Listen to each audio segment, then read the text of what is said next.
Hello दोस्तों, स्वागत है आपके अपने YouTube channel math with AI में। आज हम लोग पढ़ने वाले फिजिक्स के चैप्टर 1 के ऑब्जेक्टिव, जो क्या होने वाले फिजिक्स होने वाले। बस देखिए, वस्तुनिष्ठ प्रश्न यानी कि चैप्टर 1 प्रकाश, परावर्तन तथा अपवर्तन चैप्टर को ऑब्जेक्टिव हम लोग करने वाले हैं। तो पहले से ऑब्जेक्टिव स्टार्ट होता है। पहला क्वेश्चन कह रहा है हमारा कि फोकस दूरी 20 सेंटीमीटर के अवतल दर्पण की वक्रता त्रिज्या होगी। पहले हम बड़ा कर ले थोड़ा। अब देखिए, यहाँ से कह रहा है कि फोकस दूरी 20 सेंटीमीटर अवतल दर्पण की वक्रता त्रिज्या होगी। तो आपको इसमें से ऑप्शन क्या हो जाएगा? 40 सेंटीमीटर। ऑप्शन नंबर सी। दूसरा क्वेश्चन है, कांच की एक समांतर पट्टिका पर श्वेत किरण तिरछी आपतित होती है। निम्नलिखित में कौन प्रथम अपवर्तनांक के साथ घटित होगा? फिर से क्वेश्चन सुनिए। कांच की एक समांतर पट्टिका पर श्वेत किरण तिरछी आपतित होती है। निम्नलिखित में कौन प्रथम अपवर्तन के साथ घटित होता है? तो आपको ऑप्शन हो जाएगा विचलन। क्या? विचलन। ऑप्शन नंबर ए, विचलन। क्वेश्चन नंबर तीसरा आता है हमारा कि अवतल दर्पण में आवर्धन का महत्तम मान है। अवतल दर्पण में आवर्धन का महत्तम मान है। तो ऑप्शन नंबर हो जाएगा क्या? ऑप्शन हो जाएगा हमारा सी, 1/2। Option C, 1/2। अगला क्वेश्चन है, किसी वस्तु का अवतल दर्पण पर बना प्रतिबिंब आभासी, सीधा तथा वस्तु से बड़ा पाया गया है, तो वस्तु की स्थिति कहाँ होनी चाहिए? वस्तु की स्थिति कहाँ होनी चाहिए? तो देखिए, ऑप्शन है कि वक्रता केंद्र से बाहर, मुख्य फोकस तथा वक्रता केंद्र के बीच, वक्रता केंद्र पर, दर्पण के ध्रुव तथा मुख्य फोकस के बीच। तो ऑप्शन नंबर हमारा डी हो जाएगा। ऑप्शन नंबर डी हमेशा क्या याद रखना? Option number D. ठीक, ऑप्शन नंबर डी। अगला क्वेश्चन, 5वां नंबर क्वेश्चन कह रहा है कि फोकस दूरी 10 सेंटीमीटर के अवतल दर्पण द्वारा उत्पन्न आवर्धन धनात्मक होगा। फोकस दूरी 10 सेंटीमीटर के अवतल दर्पण द्वारा उत्पन्न आवर्धन धनात्मक होगा यदि वस्तु की दूरी का मान 10 सेंटीमीटर से अधिक, 20 सेंटीमीटर से अधिक, 10 सेंटीमीटर से कम, इनमें से कोई। तो ऑप्शन नंबर हमारा क्या हो जाएगा? ऑप्शन होगा बी, 20 सेंटीमीटर से अधिक हो जाएगा। सर नहीं, 20 सेंटीमीटर, इसमें से 20 सेंटीमीटर नहीं होगा, 10 सेंटीमीटर हो जाएगा। 10 सेंटीमीटर से कम, 10 सेंटीमीटर से कम, ध्यान रखिएगा। क्या? फिर से क्वेश्चन, फोकस दूरी 10 सेंटीमीटर के अवतल दर्पण पर उत्पन्न आवर्धन धनात्मक होगा यदि वस्तु की दूरी 10 सेंटीमीटर से कम हो। अगला क्वेश्चन देखिएगा। अगला क्वेश्चन के फोकस से ध्रुव की ओर आने पर अवतल दर्पण में आवर्धन का मान बढ़ता है कि घटता है, अचर रहता है, इनमें से कोई नहीं। तो ध्यान रखिएगा, क्या होता है? बढ़ता है। क्या? बढ़ता है। अगला क्वेश्चन, 7वां नंबर क्वेश्चन कह रहा है कि अवतल दर्पण के प्रधान अक्ष पर चलती चींटी का प्रतिबिंब सीधा है तथा बढ़ता जा रहा है, तो चींटी की गति की दिशा है। तो ऑप्शन नंबर हमारा हो जाएगा बी, फोकस से ध्रुव की ओर। अगला क्वेश्चन है 8वां नंबर क्वेश्चन है कि यदि किसी बीम का प्रतिबिंब का आवर्धन ऋणात्मक है तो उस प्रतिबिंब की प्रकृति क्या होगी? तो इधर ऑप्शन है, इधर है ऑप्शन यहाँ पर है, ऑप्शन यहाँ पर हो जाएगा डी नंबर, वास्तविक और उल्टा। आंसर अपना याद रखना है। उसके बाद है, यदि अवतल दर्पण का निचला आधा भाग टूट जाए तो प्रतिबिंब कैसा बनेगा? यदि अवतल दर्पण का निचला भाग आधा टूट जाए तो कैसा बनेगा? तो ऑप्शन हो जाएगा हमारा सी नंबर, कम तीव्र बनेगा। कम तीव्र मतलब धीरे धीरे बनेगा। ठीक, कम तीव्र बनने वाला है। अगला क्वेश्चन है, वायु का निरपेक्ष अपवर्तनांक वास्तव में होता है। वायु का क्या होता है? वायु का निरपेक्ष अपवर्तनांक होता है। तो ऑप्शन नंबर हो जाएगा हमारा बी, 1 से अधिक होता है। अगला क्वेश्चन, निम्नलिखित में किसका अपर्तनांक सबसे कम होता है? निम्नलिखित में सबसे कम अपर्तनांक किसका होता है? तो सबसे कम अपर्तनांक पानी हो जाएगा। क्या? पानी। 11 का सी ऑप्शन नंबर। अगला क्वेश्चन, एक प्रकाश किरण एक समतल दर्पण पर लंबवतः आपतित होती है तो परावर्तन कोण का मान क्या होगा? तो परावर्तन कोण का मान क्या होगा? तो ऑप्शन नंबर हो जाएगा डी यानी 0 degree. Option number D 0 degree. अगला क्वेश्चन है, तेरे अवतल लेंस द्वारा प्राप्त प्रतिबिंब होता है। अवतल लेंस द्वारा प्राप्त प्रतिबिंब होता है तो देखिए यहाँ से छोटा भी होता है, सीधा भी होता है और आभासी भी होता है। तो इसलिए इसके हिसाब से आंसर कौन हो जाएगा? आंसर हो जाएगा हमारा इनमें से सभी। क्या? इनमें से सभी आंसर हो जाएगा। ठीक, इनमें से सभी। अगला क्वेश्चन कह रहा है,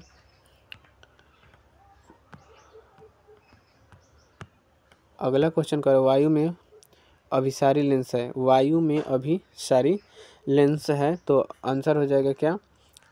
कांच का उत्तल लेंस। कांच का उत्तल लेंस। कांच का उत्तल लेंस। कांच का उत्तल लेंस। अगला क्वेश्चन है कि मानव नेत्र में किस प्रकार का लेंस पाया जाता है? मानव नेत्र में किस प्रकार का लेंस पाया जाता है? तो उत्तल लेंस पाया जाता है। मानव नेत्र में यानी कि आदमी की आंख में कौन सा लेंस? तो उत्तल लेंस पाया जाता है।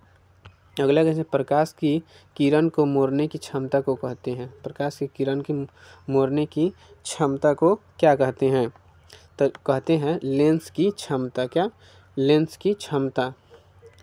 लेंस की क्षमता कहते हैं। अगला 17 नंबर क्वेश्चन है कि 17 नंबर क्वेश्चन है, जल की एक गोलीय बूंद में व्यास के अनुदिश आपतित प्रकाश किरण की कितनी बार अपवर्तन होगा? फिर से क्वेश्चन सुनिएगा कि जल की एक गोलीय बूंद में व्यास के अनुदिश आपतित प्रकाश किरण की कितनी बार अपवर्तन होगा? तो ऑप्शन हो जाएगा हमारा क्या? 1। ऑप्शन नंबर डी यानी 1। ठीक। अगला क्वेश्चन 18 नंबर, लेंस में मुख्य फोकस की संख्या होती है। लेंस में मुख्य फोकस की संख्या क्या होती है? तो 2। याद रखिएगा 2। लेंस में मुख्य फोकस की संख्या 2 होती है।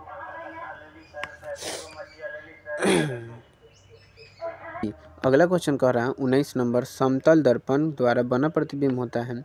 समतल दर्पण द्वारा प्रतिबिंब कैसा बनता है? तो वही होता है क्या? वास्तविक नहीं, काल्पनिक प्रतिबिंब बनता है। क्या?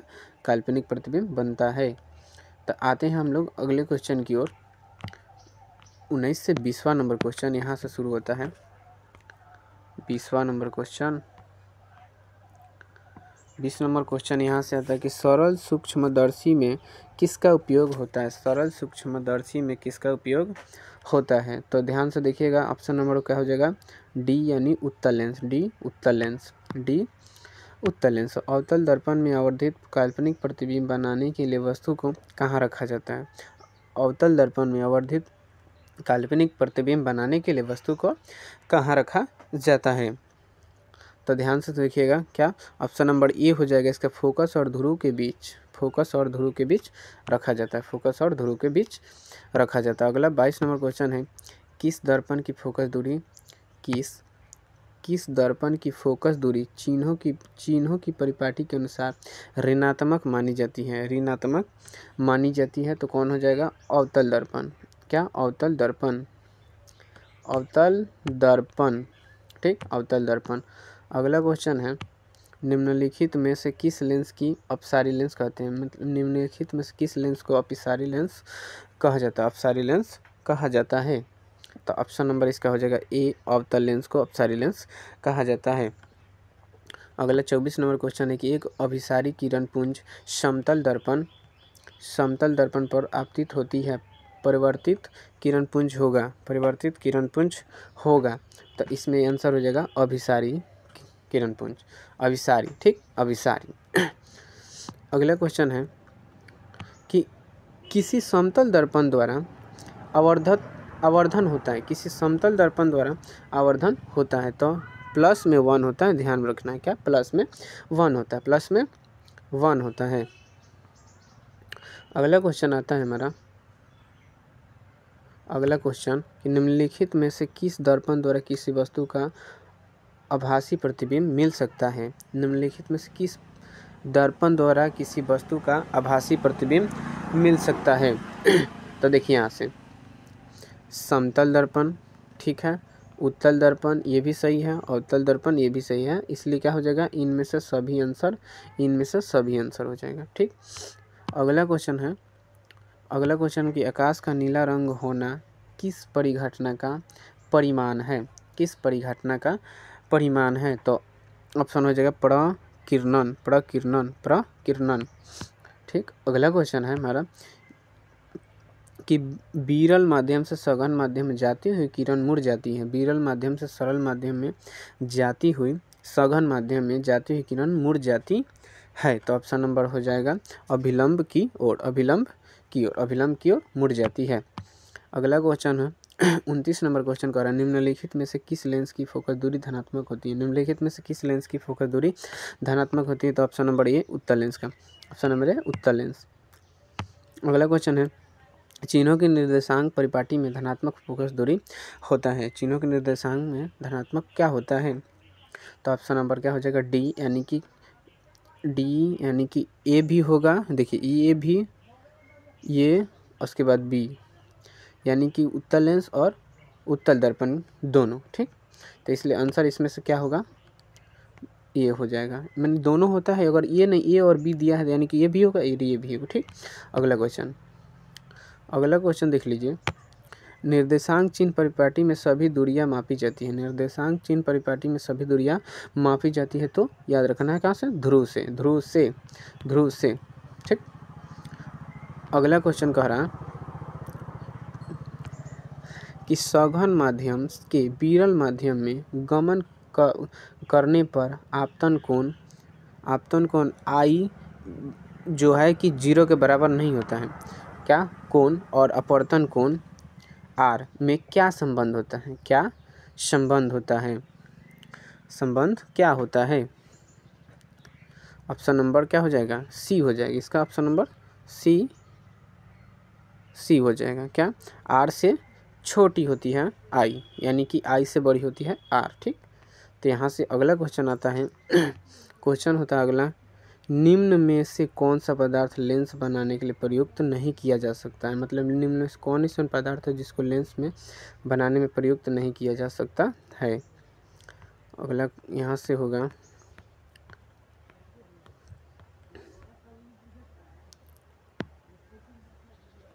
अगला क्वेश्चन, यहाँ से देखिए जल, कांच, प्लास्टिक, मिट्टी। तो इसका ऑप्शन हो जाएगा मिट्टी, इससे लेंस नहीं बनाया जा सकता है। ठीक, अगला क्वेश्चन कह रहा है, अगला क्वेश्चन एक उत्तल लेंस की क्षमता 1 डायोप्टर है, तो उस लेंस की फोकस दूरी क्या है, उस लेंस की फोकस दूरी क्या है, उस लेंस की फोकस दूरी क्या है। तो देखिए उस लेंस की फोकस दूरी क्या हो जाएगी, प्लस में 100 सेंटीमीटर, प्लस में 100 सेंटीमीटर, नहीं जे माइनस में आप लोग कर दें, प्लस में कितना 100 सेंटीमीटर।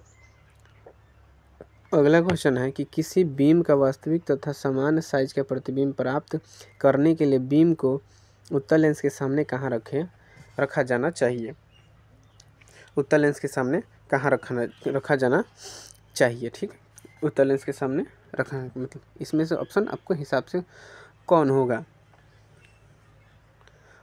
इसका ऑप्शन हो जाएगा बी, फोकस दूरी की दोगुनी दूरी पर, फोकस दूरी की दोगुनी दूरी पर। ठीक, अगला क्वेश्चन है हमारा कि किसी गोलीय दर्पण तथा किसी पतले गोलीय लेंस दोनों की फोकस दूरियां -15 है, दर्पण तथा लेंस संभवतः कौन से हैं, दर्पण तथा लेंस संभवतः कौन से हैं। तो इसका ऑप्शन हो जाएगा दोनों अवतल, यानी कि दोनों जो होंगे दोनों अवतल होने वाले हैं। ठीक, अगला क्वेश्चन आता है हमारा 37 नंबर कि प्रकाश के अपवर्तन के कितने नियम होते हैं, प्रकाश के अपवर्तन के नियम कितने होते हैं। तो ये तो सबको याद रहता है कि 2 होते हैं, प्रकाश के अपवर्तन के नियम 2। उसके बाद अगला क्वेश्चन है कि प्रकाश के परावर्तन के कितने नियम होते हैं, प्रकाश के परावर्तन के कितने नियम होते हैं। तो इसका भी क्या होता है, 2 होता है। ठीक, कि सबको याद रहता है, देख लीजिए कितना बार पूछा गया है क्वेश्चन, ये सारे पूछे हुए क्वेश्चन है। अगला क्वेश्चन कह रहा है कि सरल सूक्ष्मदर्शी में किसका उपयोग होता है, सरल सूक्ष्मदर्शी में किसका उपयोग होता है? तो ऑप्शन नंबर डी हो जाएगा उत्तल लेंस का। अगला क्वेश्चन का 40 में किसी माध्यम की अपवर्तनांक का मान होता है, किसी माध्यम में अपवर्तनांक का मान क्या होता है? तो ऑप्शन नंबर ए हो जाएगा साइन आई बटा साइन आर, साइन आई बटा साइन आर। अगला क्वेश्चन कह रहा है, अगला क्वेश्चन एक उत्तल लेंस होता है, एक उत्तल लेंस होता है तो होएगा किनारों की अपेक्षा बीच में मोटा होता है, किनारों की अपेक्षा बीच में मोटा होता है, किनारों की अपेक्षा बीच में मोटा है। तो जैसे हम बना दें यहाँ पर इस तरह से, बीच में यहाँ पर मोटा हो रहा है ना यहाँ पर, तो उसी तरह। अगला क्वेश्चन कह रहा है 42 नंबर कि अवतल लेंस का आवर्धन बराबर होता है, अवतल लेंस का आवर्धन बराबर क्या होता है? तो ऑप्शन नंबर क्या हो जाएगा? डी हो जाएगा भी अपन यू, भी अपन यू, भी अपन यू। अगला क्वेश्चन कर रहा है कि गोलीय दर्पण में फोकसांतर एवं वक्रता त्रिज्या के बीच संबंध है, गोलीय दर्पण में फोकसांतर एवं वक्रता त्रिज्या के बीच संबंध है संबंध क्या है? तो ऑप्शन नंबर ए हो जाएगा आर बराबर 2f, आर बराबर 2f। अगला क्वेश्चन कह रहा है, अगला क्वेश्चन कि निर्गत किरण एवं अभिलंब के बीच के कोण को कहते हैं, निर्गत किरण एवं अभिलंब के बीच के कोण को क्या कहते हैं? तो ऑप्शन नंबर क्या हो जाएगा हमारा? सी, निर्गत कोण कहते हैं, निर्गत कोण कहते हैं। ठीक, निर्गत कोण कहते हैं। अब बढ़ते हैं हम लोग इधर क्वेश्चन नंबर 45 की ओर। क्वेश्चन नंबर 45 कहाँ से कह रहा है? 45 नंबर क्वेश्चन कि 1 मीटर फोकस दूरी वाले उत्तल लेंस की क्षमता होगी, 1 मीटर फोकस दूरी वाले उत्तल लेंस की क्षमता होगी। तो इसका ऑप्शन हो जाएगा बी, वो एक डाइऑप्टर, डी का मतलब डाइऑप्टर, 45 का बी हो जाएगा आंसर। अगला क्वेश्चन कह रहा है, अगला क्वेश्चन हमारा है कि किसी अवतल दर्पण द्वारा काल्पनिक सीधा तथा वर्धित प्रतिबिंब बनता है जब वस्तु स्थित होती है, जब वस्तु कहाँ पर स्थित होती है? तो ऑप्शन नंबर ए हो जाएगा दर्पण तथा उसके फोकस के बीच, दर्पण तथा उसके फोकस के बीच स्थित होती है तब। अगला क्वेश्चन कह रहा है 47 नंबर कि किस दर्पण द्वारा प्रतिबिंब सीधा एवं छोटा बनता है, किस दर्पण द्वारा प्रतिबिंब सीधा एवं छोटा बनता है? तो ऑप्शन नंबर ए हो जाएगा उत्तल दर्पण द्वारा, क्या? उत्तल दर्पण द्वारा। ठीक, अगला क्वेश्चन का 48 नंबर कि अवतल दर्पण है, अवतल दर्पण क्या है? अवतल दर्पण ऑप्शन नंबर ए हो जाएगा अभिसारी, अभिसारी। अवतल दर्पण क्या कहते हैं? अभिसारी कहते हैं। अगला क्वेश्चन है उत्तल दर्पण से बना प्रतिबिंब होता है, उत्तल दर्पण से बना प्रतिबिंब होता है तो वो हो जाएगा आंसर नंबर काल्पनिक एवं छोटा, उत्तल दर्पण से बना प्रतिबिंब कैसा? काल्पनिक एवं छोटा होता है। अगला क्वेश्चन है 50 नंबर, 50 नंबर निम्नलिखित में से किस दर्पण द्वारा किसी वस्तु का वास्तविक प्रतिबिंब प्राप्त किया जा सकता है? पहले क्वेश्चन सुनिए कि निम्नलिखित में किस दर्पण द्वारा किसी वस्तु का वास्तविक प्रतिबिंब प्राप्त किया जा सकता है? तो ऑप्शन हो जाएगा बी, यानी अवतल दर्पण द्वारा, अवतल दर्पण द्वारा। अगला क्वेश्चन है हमारा कि निम्नलिखित में किसमें बड़ा और वास्तविक प्रतिबिंब बनता है, निम्नलिखित में किसमें और वास्तविक प्रतिबिंब बनता है? तो ये क्वेश्चन नंबर कौन सा है? 51 नंबर क्वेश्चन है। तो ऑप्शन नंबर इसका हो जाएगा सी, अवतल दर्पण, ऑप्शन नंबर सी, अवतल दर्पण। ठीक, क्वेश्चन नंबर सी, अवतल दर्पण।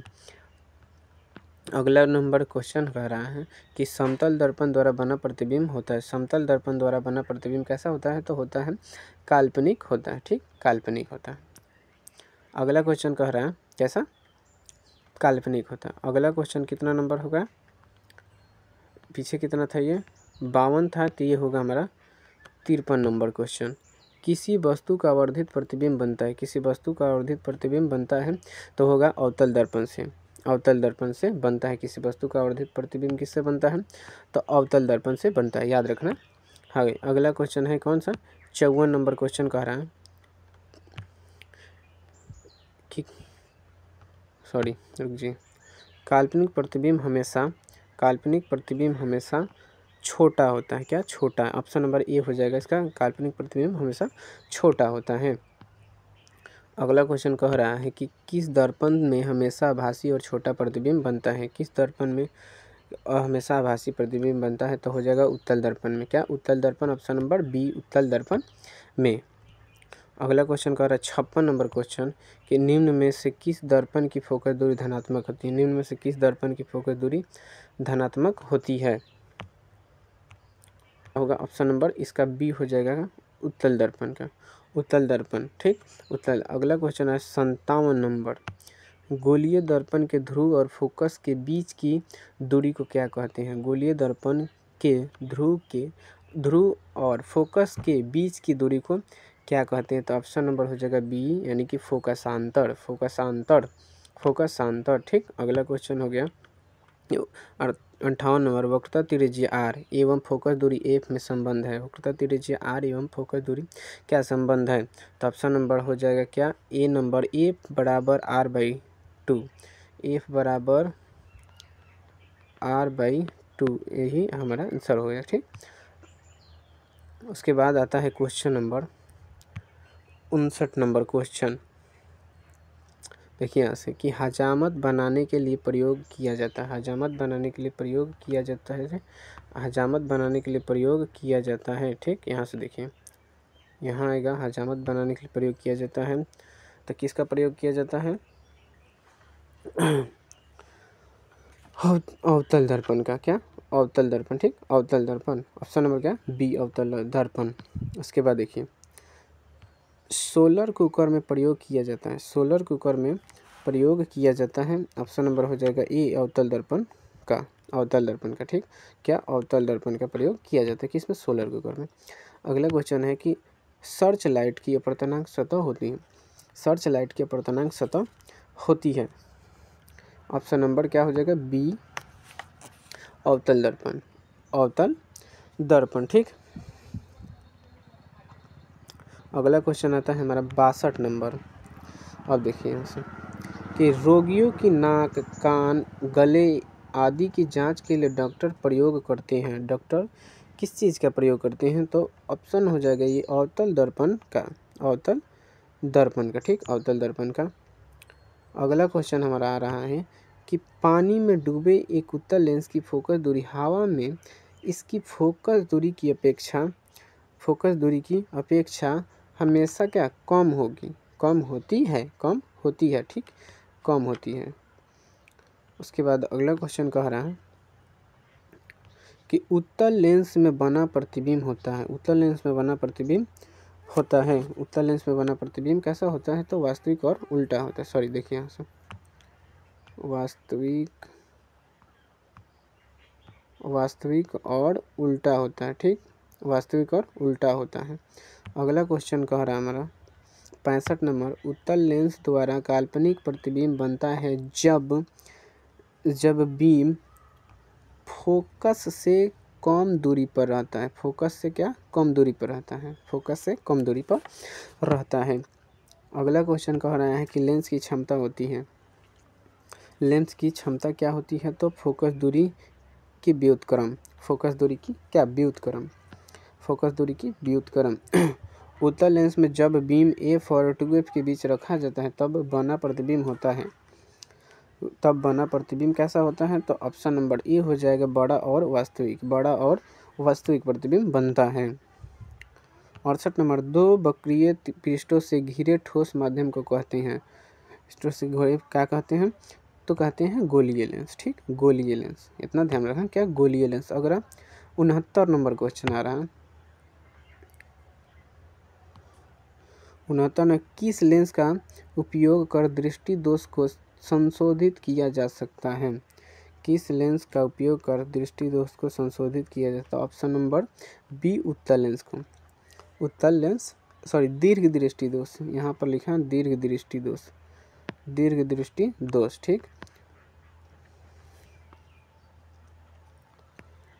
अगला क्वेश्चन आ रहा है हमारा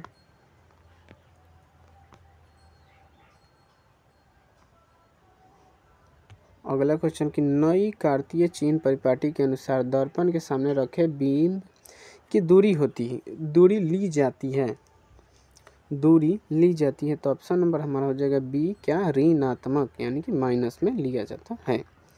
ठीक, अगला क्वेश्चन हो गया 71 नंबर। प्रत्येक लेंस के दो वक्रता केंद्र होते हैं। प्रत्येक लेंस के दो वक्रता केंद्र होते हैं क्योंकि लेंस की दो वक्रता सतह होती हैं, दो वक्र सतह, क्योंकि लेंस की दो वक्र सतहें होती हैं। 71 नंबर क्वेश्चन तक ले हम लोग कंप्लीट किए हैं। अभी तक आप वीडियो को लाइक नहीं किए तो ज़रूर लाइक कर दिए अगर अच्छा लग रहा है तो।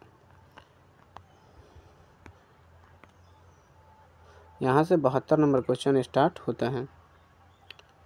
72 नंबर क्वेश्चन स्टार्ट होता है कि गोलीय लेंस के लिए फोकस दूरी f, वस्तु की दूरी u और प्रतिबिंब की दूरी v में संबंध है। v में क्या संबंध है बताना है।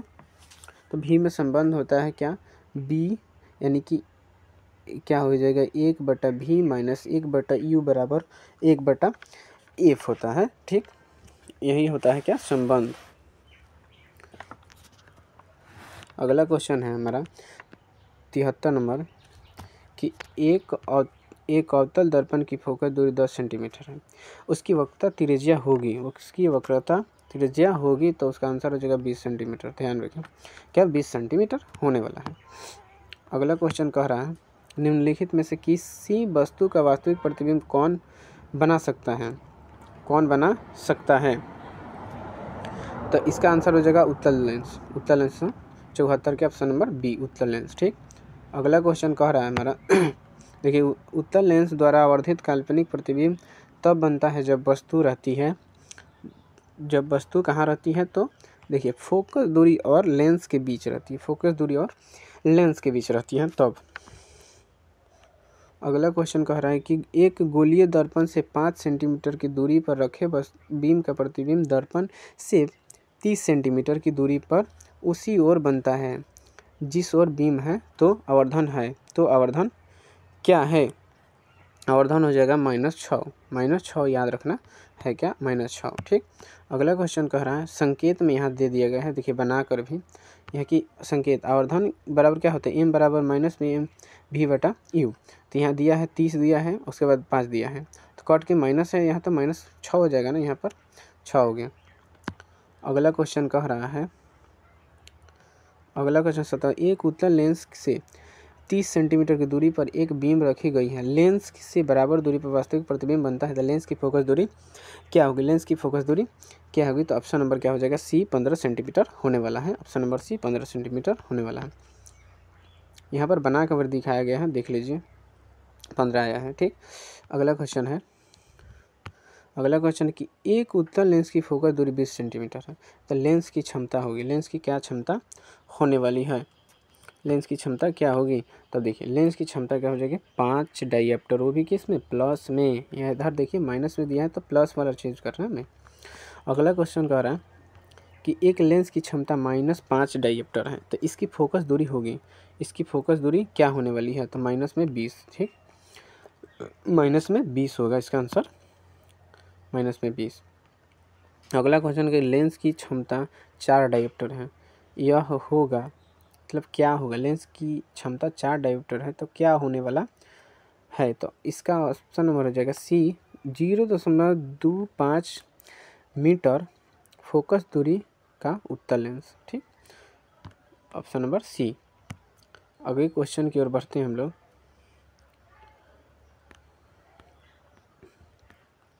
यहाँ से क्वेश्चन आ रहा है कि किसी बिंदु वस्तु से निकलकर किरणों लेंस से अपवर्तित होकर जिस बिंदु पर मिलती है उसे कहते हैं। फिर से पढ़ लीजिए, किसी बिंदु वस्तु से निकलकर किरणें किसी लेंस से अपवर्तित होकर जिस बिंदु पर मिलती है उसे क्या कहा जाता है, तो ऑप्शन नंबर क्या हो जाएगा C, focus. Option number C, focus. अगला क्वेश्चन है किसी शब्दकोश में पाए गए छोटे अक्षरों को पढ़ते समय आप निम्न में से कौन सा लेंस पसंद करेंगे। जब मान लीजिए बहुत सारा छोटा अक्षर है तो आप कौन से लेंस को प्रयोग इसमें करने वाले हैं, तो देखिए 50 सेंटीमीटर फोकस दूरी का अवतल लेंस, क्या 50 सेंटीमीटर का अवतल लेंस। ऑप्शन नंबर क्या, बी। ठीक, ऑप्शन नंबर बी। अगला 83 नंबर क्वेश्चन कह रहा है कि फोटोग्राफी कैमरा का अभिदृश्यक होता है, अभिदृश्यक होता है। तो ऑप्शन नंबर क्या हो जाएगा, सी उत्तल लेंस, सी उत्तल लेंस। ठीक, सी क्या, उत्तल लेंस। अगला क्वेश्चन कह रहा है 84 नंबर की प्रकाश तरंग का उदाहरण है, प्रकाश तरंग का उदाहरण है। तो ऑप्शन नंबर क्या हो जाएगा, विद्युत चुंबकीय तरंग, विद्युत चुंबकीय तरंग, विद्युत चुंबकीय तरंग यानी कि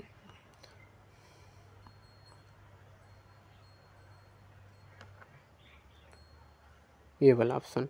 अगला क्वेश्चन कह रहा है कि दंत विशेषज्ञ किस दर्पण का उपयोग मरीजों के दांतों का बड़ा प्रतिबिंब देखने के लिए करता है, यानी कि ऑप्शन नंबर क्या हो जाएगा, बी अवतल दर्पण का। यानी कि आपका दांत तो उतना बड़ा है नहीं कि आपके अंदर दांतों में क्या क्या है सारे डॉक्टर देख सकता है, इसलिए बड़ा उसका प्रतिबिंब देखना पड़ता है। कौन से दर्पण, तो अवतल दर्पण से। ठीक, 86 नंबर क्वेश्चन कर रहा है कि कौन सा लेंस अपसारी लेंस भी कहलाता है, कौन सा लेंस अपसारी लेंस भी कहलाता है। तो ऑप्शन नंबर ए हो जाएगा अवतल लेंस।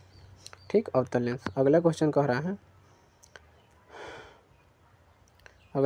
है 87 नंबर कि एक प्रयोग में अवतल दर्पण द्वारा किसी बीम का प्रतिबिंब एक पर्दे पर प्राप्त किया जाता है। तो दर्पण की फोकस दूरी को निर्धारित करने के लिए प्रयोगकर्ता को मापने की ज़रूरत है, प्रयोगकर्ता को क्या मापने की ज़रूरत है। तो ऑप्शन नंबर हो जाएगा हमारा सी, ए और बी। यानी कहने का मतलब है दर्पण तथा पर्दे के बीच की दूरी को और दर्पण तथा बीम के बीच की दूरी को, यानी कि देखिए इसमें से ये भी मापने की ज़रूरत है और ये भी, तो इसलिए ऑप्शन ए और बी दोनों होने वाला है।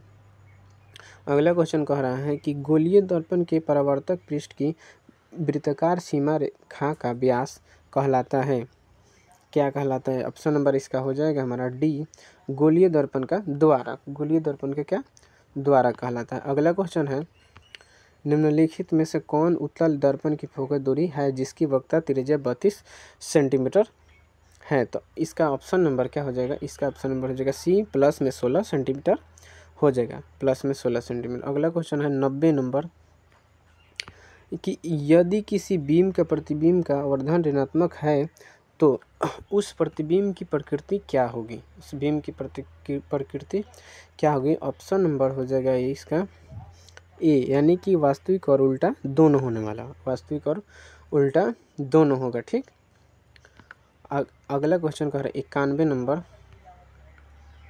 कि गोलीय दर्पण का अपवर्तक पृष्ठ वक्रित हो सकता है, वक्रित हो सकता है। ऑप्शन नंबर सी, तो अंदर या बाहर की ओर, अंदर या कहाँ, बाहर की ओर हो सकता है।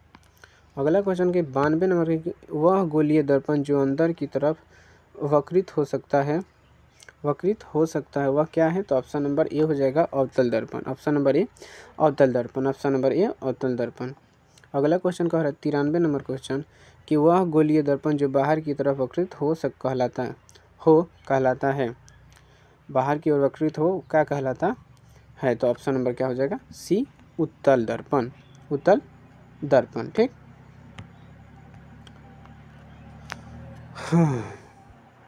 क्वेश्चन आता है कि गोलीय दर्पण के परावर्तक पृष्ठ के केंद्र को दर्पण कहा जाता है। पहले देखिए, गोलीय दर्पण के परावर्तक पृष्ठ के केंद्र को दर्पण कहा जाता है। तो इसका ऑप्शन हो जाएगा हमारा क्या, बी, ध्रुव। ठीक, ध्रुव, ऑप्शन बी, ध्रुव।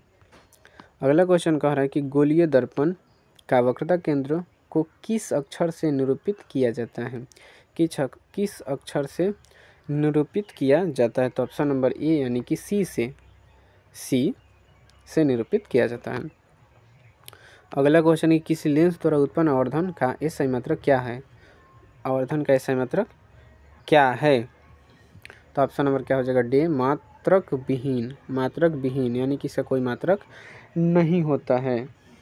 ठीक, कोई मात्रक नहीं होता। अगला क्वेश्चन 97 नंबर का निम्न में से किस लेंस की फोकस दूरी धनात्मक होती है, निम्न में से किस लेंस की फोकस दूरी धनात्मक होती है। तो उत्तल लेंस की। ठीक, उत्तल लेंस की।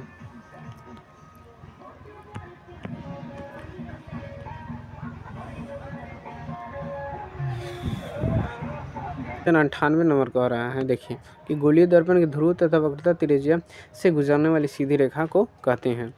सीधी रेखा को क्या कहते हैं? ऑप्शन नंबर बी हो जाएगा मुख्य अक्ष। मुख्य अक्ष सूर्य के प्रकाश, देखें सूर्य के प्रकाश से संकेंद्रण से उत्पन्न ऊष्मा के कारण उज्ज्वल उठता है। इसका आंसर हो जाएगा कागज।